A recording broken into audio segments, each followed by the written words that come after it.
What I'm now going to do is to show you a little clip where you see these two insights, kind of the process and the interior condition that make this process work, in a nutshell, in less than 2 minutes.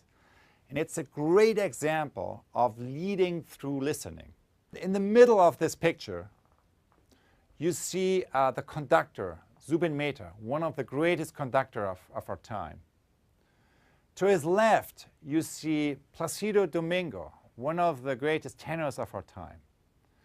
Behind them, a huge orchestra that is actually composed of 2 different orchestras that perform for the first time together that night. And then that for the first time play together that night. So if you put yourself into the shoes of the conductor for a moment, here's the situation he has to deal with. He has this newly merged organization, and some of you may be familiar with that dynamic. Next to him is the superstar, kind of one individual who is more equal than anyone else. And he has to deal with that dynamic. And then behind him, a huge audience. And all these forces are pulling him in different directions. His job is to take this diverging set of forces and to merge them together into a moment of peak performance. Over the next 2 minutes, put yourself into the shoes of the conductor and watch how he is leading through listening, and pay attention to how the level from which he is listening is shifting throughout the clip. No puede ser, esa mujer es buena. No puede ser una mujer malvada. En su mirar, como una luz singular, he visto que esa mujer es una desventurada. No puede ser una vulgar sirena que envenenó las horas de mi vida. No puede ser porque la vi rezar, porque la vi querer, porque la vi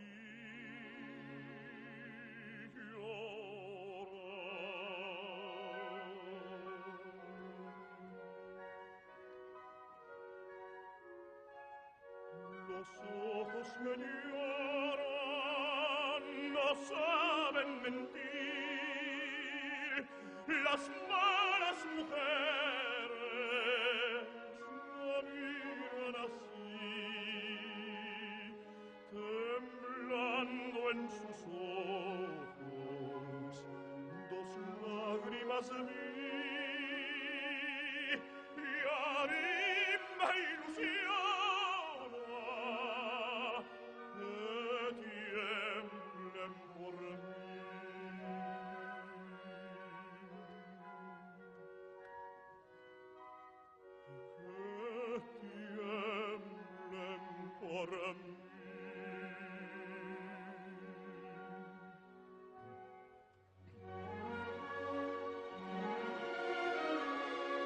viva luz de mi ilusión,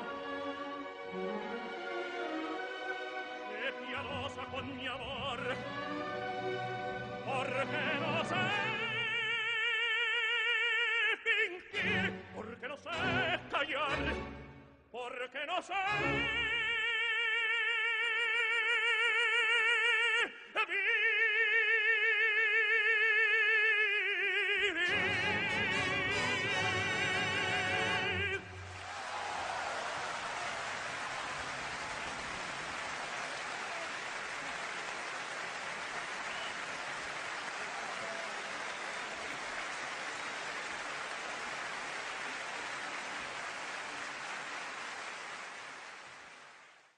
For the next 30 seconds or so, take a pen, a piece of paper, and write down what just happened here.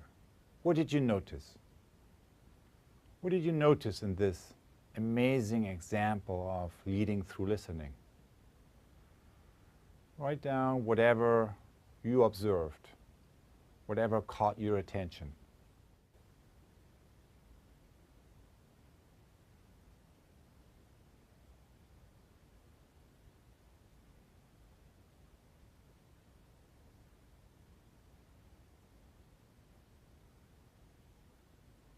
So before I'm showing you the last 30 seconds of this clip again, I want to share with you some observations that I heard from many groups that, like you, kind of watched that clip and then shared some of their observations. The first one is that the beginning of the clip is very different than the end. So in the beginning, it's like highly skilled individuals kind of who interact with each other on a very high level. In the end, now when you look at the last 30 seconds of the clip, kind of the movements are aligned, the breathing is aligned. It looks as if this is not two persons, but one creative field that is manifesting. You know, they are totally synchronized, kind of operate with and from each other.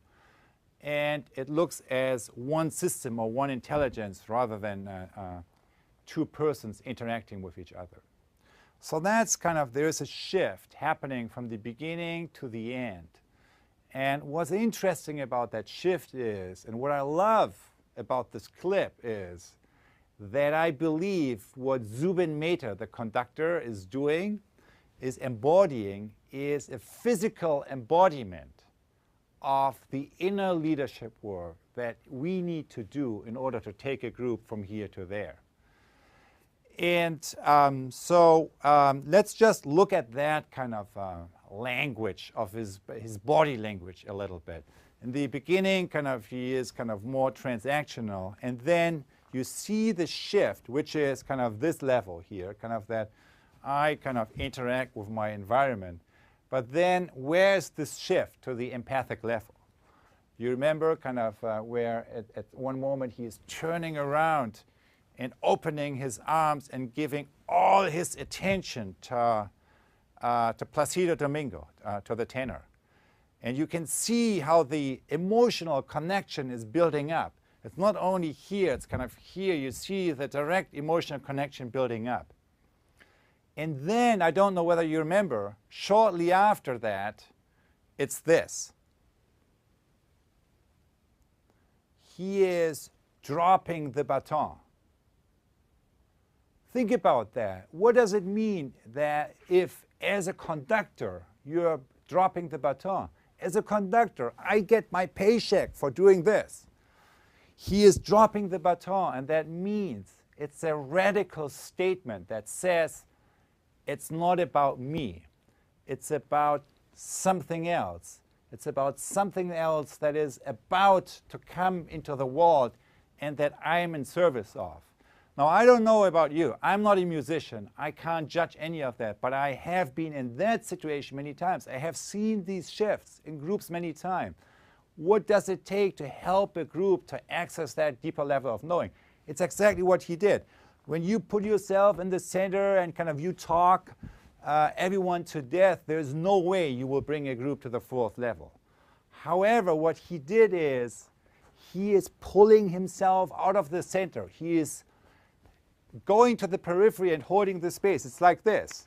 So he's pulling himself out of the center and he is going all the way to the periphery, and there he's holding the space. He's holding the space for something that isn't quite there yet to come into reality. And all of you who have ever been part of a creative process, you know how a creative process works. What's the first thing that happens? Nothing happens. Nothing happens because creativity arrives at the creative breakthrough, arrives at its own schedule. So what do you do as a professional? You hold the space. You hold the space and you can see it. So that all his attention is to create, to hold the space and to pay attention to this emerging moment of music that wasn't quite there yet, but that was about to be born. So he's holding the space, and you see kind of how in that situation, kind of something is building up kind of through Placido Domingo. Kind of you see how that moment of music is landing, is beginning to come into reality. And that's where you see the baton going back up, connecting with the orchestra, in order to then take the whole orchestra to move this emerging moment of music into reality collectively. So that gesture of holding the space and then making yourself an instrument to allow something to land and to come into reality and co-deliver it with collective action, that space and that way of operating is a fourth type of paying attention, of listening. That is not downloading. It's not operating from here, obviously. It's not factual listening. I am here, you are there, we have a transactional relationship. It's not just empathy. It's not just empathizing with another person.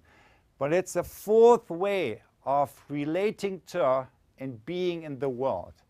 That is about holding the space and turning yourself into an instrument for something that is coming into being and that needs you to come into reality more fully, which we saw kind of in this movement here.